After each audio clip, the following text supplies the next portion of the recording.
It's been a hell of a week again with all of activities taking place. It is not boring at all. Series after series, event after event.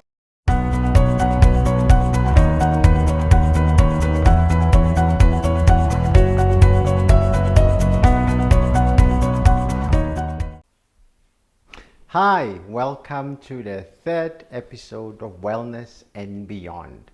Now let's start with what we already know, the budget speech. The minister finally took to the podium this year to deliver his budget speech. Godongwana says 1.52 trillion rand of government's expenditure will go towards social services. Despite widespread criticism, the minister announced a VAT increase of 0.5 percentage point this year, followed by another next year. However, he said, should the spending reviews and other measures yield enough additional revenue, they will reassess the need for the second 0.5 percentage point increase. Madam Speaker, this decision was not taken lightly. I can tell you now, no Minister of Finance is ever happy to increase taxes. We've had a budget speech which was postponed, as you know, and nothing much was different from what the minister had presented. Same old stuff, but we're not getting 70% VAT. We are getting 16% staggered over time. Does it affect you? Of course it does. Does it affect the average guy on the street, the one that we are trying to help? Of course it does. So, but how do we then come out of this whole situation? What is the plan? Because the plan is definitely not increasing costs towards us taxpayers, but trying to grow ourselves out of the situation. And as things stand, we are not doing any of those things. We still don't have a robust industrialization taking place. We still don't have that taking place. We still don't have that going anywhere. What I see is a lot of malls everywhere. What I see is plans and plans around new malls, new places for people to stay. But which people are going to stay there? Because you need their consumers. And if the consumers have no money, what happens? So, and then of course, let's not forget what happens on the other side of the sea. It affects us, of course. The President Trump, the US making friends as they go along, as we know, as we are expected. Amid soaring diplomatic tensions between South Africa and the U.S., the White House has given an ultimatum until Friday to the South African envoy, Ebrahim Rasool, to leave the U.S. And this comes after the U.S. Secretary of State Marco Rubio called him, Ebrahim Rasool, quote-unquote, a race-baiting politician who hates America and President Trump. The expulsion comes after Rasool, in a webinar address, had accused Trump of pursuing policies that the diplomat characterized as a white supremacist response to growing demographic diversity in the United States. A South African political expert described the expulsion of South Africa's ambassador to the United States as diplomatic bullying by Trump administration 2.0. That's the signal that they will be bullies, they will get away with it, they will throw out an ambassador for simply being honest. All of the continent should stand up against this bullying. In South Africa, there's been interesting development. What is the development? Another minister in the Department of Health decide, no, I don't want CBD or THC or whatnot inside edibles. Why? We don't know. What informed that decision? We don't know. Welcome back. Now, new regulations by the Department of Health related to the production, sale, as well as the import of cannabis and hemp-based products will have a significant impact on the industry. Health Minister Dr. Aaron Motsoaledi gazetted the new regulations recently. It was very hush-hush. So let's speak about this a little bit more. Tebogo Tlhopane is the chairman of the Cannabis Trade Association Africa. Tebogo, thank you so much for the time. What was the reason? Why was this done? Do you know any reason as to why? I think, first of all, thank you for having me at the studio, and hi to the viewers at home. I think the issue here is that everybody is caught by surprise. Yeah. We just woke up one day on Friday, on the 7th of March, and this was gazetted. But we also noticed that the signature was actually done in January. So what happened between January and March, we have no idea. But it appears as if nobody was informed, even including the inter-ministerial committee, which is for cannabis, and the cannabis master plan, which is led by the current Minister of Trade and Industry, Pak Stau. So none of these things, as we can see, were actually done, or where there's any information that was let out, or any So we don't know why. There's no update. We don't actually know why this was done ultimately. No. Is there a legal basis then to be put forward against the minister in that case? No, 100%. Because he hasn't put forward a reason. He's just gazetted it. And now it obviously is creating a lot of fear amongst the cannabis and hemp making community. 100%. Look, Minister, we wrote a letter to the minister to try and understand exactly what had transpired. Yeah. But from a legal point of view, it's completely unjustified, unconstitutional in any way you want to look at it. Because you cannot just unilaterally just decide to wide ban on cannabis or hemp product in all the food types. It just makes no sense, and it's a very wide ban, to say the least.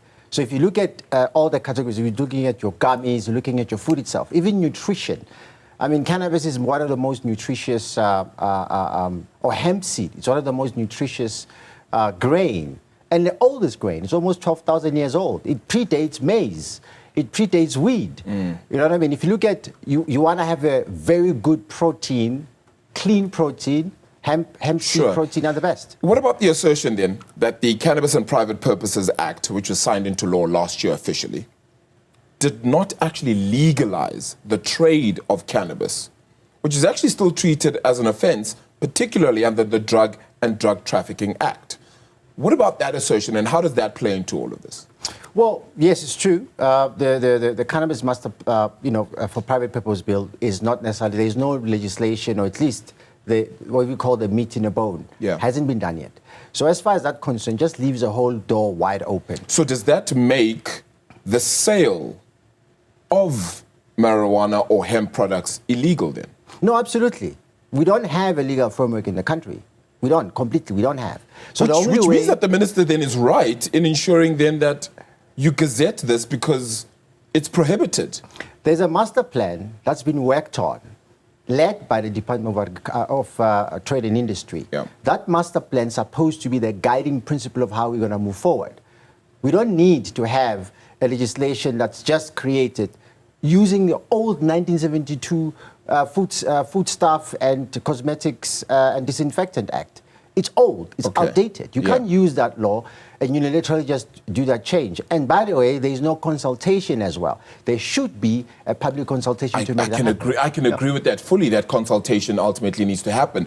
But if we're still agreeing that the act that was signed into law last year is the current legal framework, right, as you've agreed to, then the trade of cannabis is actually illegal, which justifies the minister in saying we prohibit the sale, we prohibit the importation and manufacture. Technically, it's something he didn't have to do, but it was something that was already in law. Not necessarily. Help me understand. Now, remember, cannabis, because of the Private and Purpose Bill, that was Cannabis Private Purpose Bill, that was meaning that you could grow cannabis at home. Exactly. Yes. But the most important thing about that act, it removes cannabis out of the Drugs and Drug Trafficking Act. So that means it's no more an illegal substance. That's first and foremost. Is that what the Cannabis for Private Purposes Act says? Exactly. That's what it did. The only thing that cannabis is still an offense under the Drug and Drug Trafficking Act. Yes, if you are then involved into trade. Okay. Now let's look at the difference. The two different things. You've got hemp, yeah, which is primarily a grain. If you think about it, right? It is a grain. So if you then come up with a law that says I ban everything else, you're also banning a grain. Now, I want us to separate these two things purely because cannabis is cannabis, hemp is hemp. In a sense that hemp, it's used for various different things. And we've got about over 400 different SMMEs that were given licenses. There's over 1,400 of these companies that have legal licenses to actually farm hemp. What's going to happen with what they're farming with this ban? It's unknown. because the same companies that are processing are based here.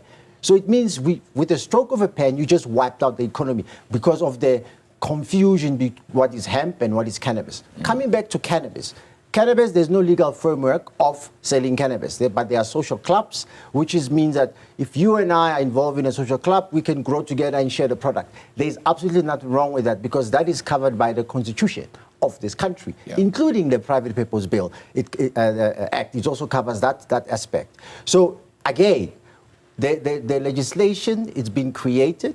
The master plan is supposed to be the guiding Bible of how this whole thing should work. But it cannot be helped by these kind of actions because these kind of actions just take us backwards. So what should be done at this point? Because I'm still trying to understand. We have an act that says that you cannot trade. Correct. In cannabis and hemp, if I'm correct. Well, now hemp, in a sense, because at least the usage of what you get out of hemp cannot be used in foodstuff, which is predominantly where it is. Let's talk about nutrition. So was the initial act incorrect? Was the private purposes act incorrect then in the fact that it didn't offer a holistic sense of what should have been done to start with? The politicians and the members of parliament supposed to come up with what, as I call, meat on the bone. Yes. To actually say exactly what does that mean then? Yes, we have this act, but we got to be able to at least add information on it to be able to make sense so that there's guidance. But that guidance, as we speak, is led by the minister in the Department of Trade. So it's an overreach by our Minister of Health. It's an overreach to actually, as you can call it, block what is actually happening right now. It makes no sense. It doesn't make sense at all across everywhere.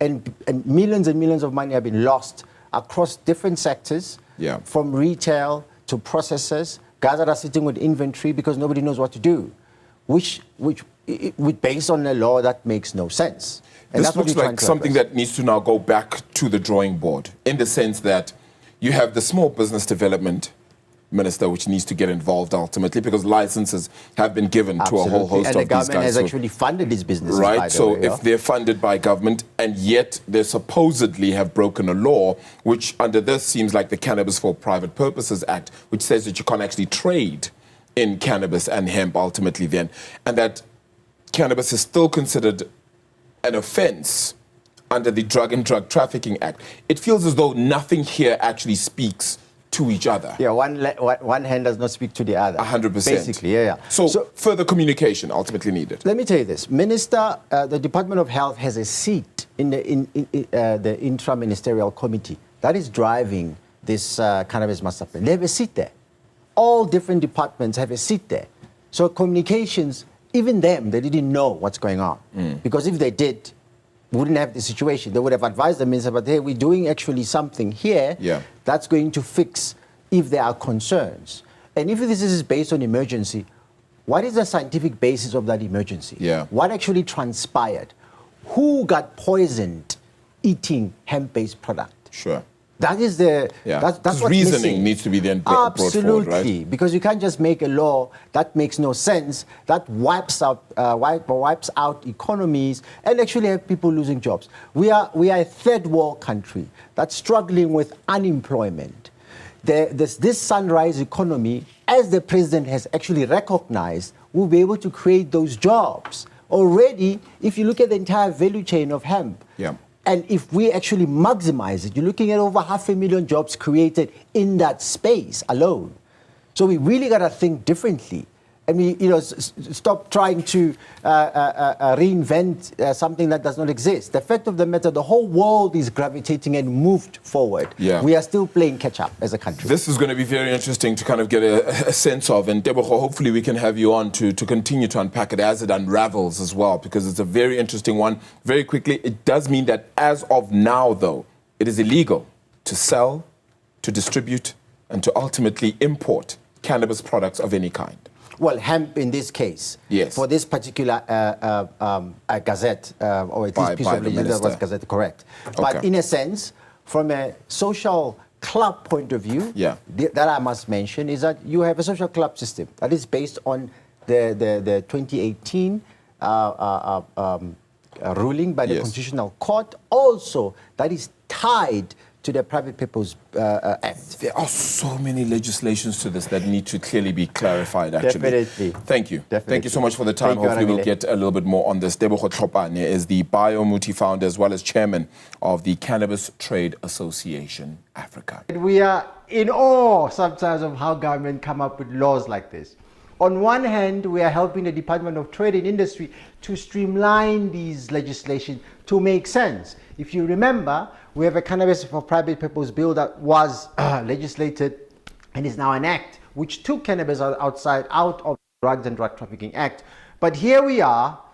Who's behind these weird, stupid rules? And I call them stupid because they're not scientific informed. No science behind it. Someone just decide, wake up one day, oh, I don't like this to be here, I like it to be there. But science is science, guys. We have to follow science and common sense. We're obviously trying to create a very, very big industry here. But each and every time we try that, of course, government people come with their idea of how it should be. But we hopefully will find a way forward, as we always do. Hopefully does not come to litigation. That costs money for us. For government, they use our taxpayers' money, of course. But here's the thing, and a kicker, and I want to tell this to all of you guys who are affected by this stupid law. When you do litigate, try and get costs directly with the ministers involved and their DGs. It must hurt personally in their purses because they're using our taxpayers' money fighting us. The same people that are trying to create all these jobs that are we so much needing. The same people that have said for the past 9 years that we need to find a legislation that will work for cannabis because cannabis, as the president has said, it's a sunrise economy, meaning we will be able to employ as many people as we can. The current numbers of 102,000, it's a joke. Tax collection, huge. The US has numbers after numbers that shows states like Colorado that they collected R1 trillion on just taxes, on cannabis alone. Colorado, little Colorado. Colorado has earned $1 billion in revenue from marijuana since sales started 5 years ago. There are nearly 3,000 licensed marijuana shops and businesses in Colorado, and the Colorado Department of Revenue says those businesses employ more than 41,000 licensed people. There are 3 sales taxes the state gets for marijuana products: 2.9% sales tax on medical marijuana, 15% sales tax on retail marijuana, and 15% excise tax on retail marijuana. The money helps fund the Public School Capital Construction Assistance Fund and other programs within the Department of Education. I'm Curtis Silva for covering Colorado First. We are a South Africa, 65 million people. So we should be able to rack up more. So taxmen, that 1 trillion that you want, we can give it to you through legalization of cannabis. So let's do that. Let's legalize it. Let's make it happen, guys. Let's make it work. Let's stop coming up with stupid laws that prevent the growth. We need it. We are a third world country. Trump just took out money for HIV/AIDS. Where is it going to be coming from? Mr. Minister, we don't have the cash. Where is the cash? With cannabis. Let's make rules that make sense. Rules that are there to increase and grow our economy. Guys, it's all up to you now. Let's take the fight. And of course, we've come to the end of our show. And as usual, here at Wellness and Beyond, we have a quiz. And in this quiz, you can win yourself a prize if you get the answers correct, of course. And yes, BioMuti, we have CBD. That one is a 300 milligram. That's what you're going to win as well. And this one, it's a 500 milligram CBD. Here goes the quiz. Question number 1. What does CBD stand for? Is it A, cannabidiol, B, cannabinol, C, cannabis biochemical, and D, central body drug? Question 2. Which of the following is not a potential for CBD? Is it A, pain relief? Is it B, anxiety reduction? C, hallucination? Or is it D, anti-inflammatory effect? Question 3. Is CBD psychoactive? Yes or no? Question 4. What is the legal THC limit in CBD in South Africa? Is it A, 0.3%? Is it B, 1%? Is it C, 5%? Or is it D, 10%? I would surely love 10%. Question 5. Which method allows CBD to work faster? A, edibles, meaning gummies and chocolate.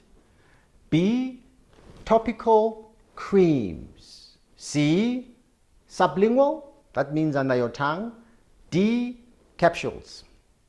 Question 6.